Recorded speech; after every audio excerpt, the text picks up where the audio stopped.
Hi friends, welcome to CR Digital Classes. Today in this video we are going to understand about the paid sample t-test with the help of a problem. So let us understand what is paid t-test. So paid t-test, that is t-test we understood from the last class. T-test will be done to check the association between the two variables when the sample size is less than 30. So it is small sample. Small sample means less than 30. Large sample means equal to 30 or more than 30, which is called as large sample. So here paid t-test, here paid means it is depending on one and the other. So we call it as when they are depending on one another, we go for the paid t-test. So the paid t-test is a method used to test whether the mean difference between pairs of measurement is 0 or not. So the difference is 0 or more than the 0. Then testing of two means can be accomplished when data are in form of paired observations. So the samples will be similar. We try to check the observations and see whether there is any difference or not. So in this pairing structure, the conditions of two populations are assigned randomly within the homogeneous units. It should be similar. Then let x11, x21, x12, x22, x1n, x2n. So these are the set of n paired observations. So observations will be equal. Then when we assume that the mean and variance of the population represented by x1 and mu1 and standard deviation, and the mean and variance of the population represented by x2, mu2 and standard deviation 2. So here what we have, as it is the paid one, set 1 will be x1, that is mu1 and standard deviation 1, and set 2 will be x2, mu2 and standard deviation 2 here. So define the difference between the each pair of observation as d1, that is the difference between both. Then x1 minus x2, that is I is equal to, we assume it as 1 to n. It can be 1, 2, 3 till n. Then this is the problem given. With this problem we'll try to understand paid t-test. So they say 11 executive trainees are assigned selling jobs right after their recruitment. After a fortnight, they are withdrawn from their field duties and given a month's training for executives sales. Then sales executed by them in thousands of rupees before and after the training in the same period are listed. So some sales executives are taken for the study. So before training, what were their performance? After training, what were their performance? We want to check. So the figures which are given in the terms of 1000, that is before training the data is given 23, 20, 19, etc. And after training it is the data is given. So that means it is 1000. Now do these data indicate the training has contributed to their performance? Now we want to test whether the training given to the sales executives, is there any change after giving training? That is there any useful for giving training? Impact of training is there for the sales executives or not? We want to check that.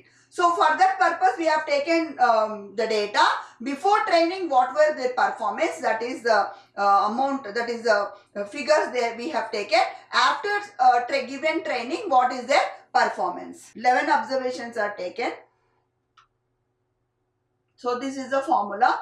As I told you, we have to first frame the hypothesis. Hypothesis, we try to pass an assumption or a statement saying that whether there is an association is there or not. So here we are trying to H naught, that is null hypothesis, we are forming in a negative way. That is what we are saying, let the null hypothesis be that training program not contributed to the sales. So this is our assumption. Now this is our hypothesis, null hypothesis. So now we have to prove whether there is training session contributed to the sales or not. After doing the analysis, we could understand. If it is there, that means if the contribution is not there, that means null hypothesis is accepted. If the contribution is there, it is rejected. So when it is rejected, we frame again we will go for the alternative hypothesis. So alternative hypothesis, it can be represented as the H1 or HA. That is HA, mu1 is less than mu2. Small size sample population variance not known. It is paid t-test. Formula is given. You can see the formula, that is T is equal to D bar, that is the difference, divided, that is by root of S square by N. So here it is the formula given for finding out S square or S. It can be also written as S is equal to root of sigma D minus D bar whole square divided by N minus 1. So N is here sample size. D is the difference. So we are trying to find out the difference between that and for finding out the S. Then we will substitute the S value in the formula. So this is the solution, that is the table we have framed to calculate easily. So first we have taken before training information, then we have taken after training information. So these are the figures, you can see set of figures. So 23, 20, 19, 21 before training, and after training 24, 19, 21, 18, 20. So these are the figures after training. The same thing I have substituted in the vertical way. So now I am trying to take the difference between both the observations. What is the difference of the performance? So here it is 23,000, here it is 24,000. 23 minus 24, it is minus 1. In the same way, for the next observation, it is second executive 20 and 19. So before training he performed 20,000, after training he performed 19,000. So it is 1,000 difference. So in the similar way, you can see 10th and 11th, 10 is 16 minus 20 minus 4, then 19 minus 27, it is minus 8. Now I am trying to make the total, that is sigma D means it is total of the difference. So total of difference is minus 20. The same thing when I square it, the negative values has become positive. That is minus 1 into minus 1, it is 1. So all the values I have squared up. Then again ED square, that is the sigma total of D square, which is equal to 116. Now let us substitute the values in the formula.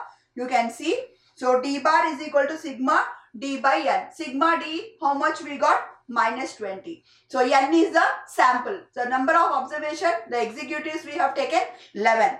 So it is minus 20 by 11, which is minus 1.82. Then here S square is equal to, we are substituting the values in the formula. This is the formula. 1 by N, it is rewritten. 1 by N minus 1, that is sigma D square minus sigma D square D whole square by N, that is sample.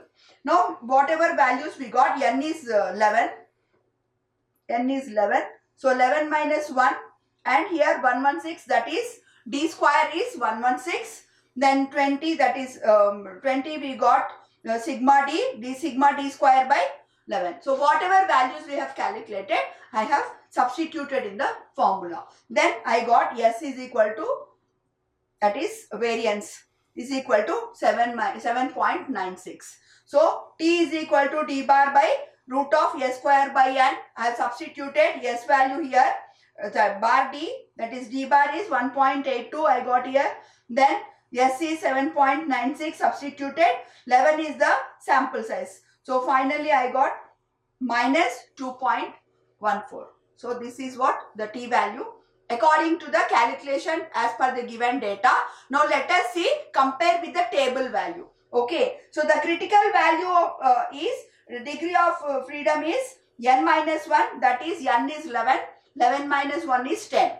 Okay, then 11 minus 1 is 10, assuming level of significance is 5%. Significance is 5%. Now table value at level of significance at 5 to 0.05 for two-tailed is 2.228. So my table value as per the N is 10, that is degree of freedom is 10. At table level of significance 5%, if I see, it is 2.228. So here whatever the value I have calculated, it is minus 2.14. That means the value calculated value is less than the table value. So the table value, as the table value is more than the calculated value, the hypothesis, null hypothesis is accepted. So this says that the table value, whatever we have calculated value, there is difference between both. The table value is more than the calculated value. So hence it says that the null hypothesis is accepted, which is indicating there is no contribution, that is no impact of training on the performance. There is no contribution of training given in the sales performance. So this is about the paid t-test. With the help of problem we understood, we tried to understand. Hope this video is helpful for understanding how to do the problem for paid t-test. Thank you.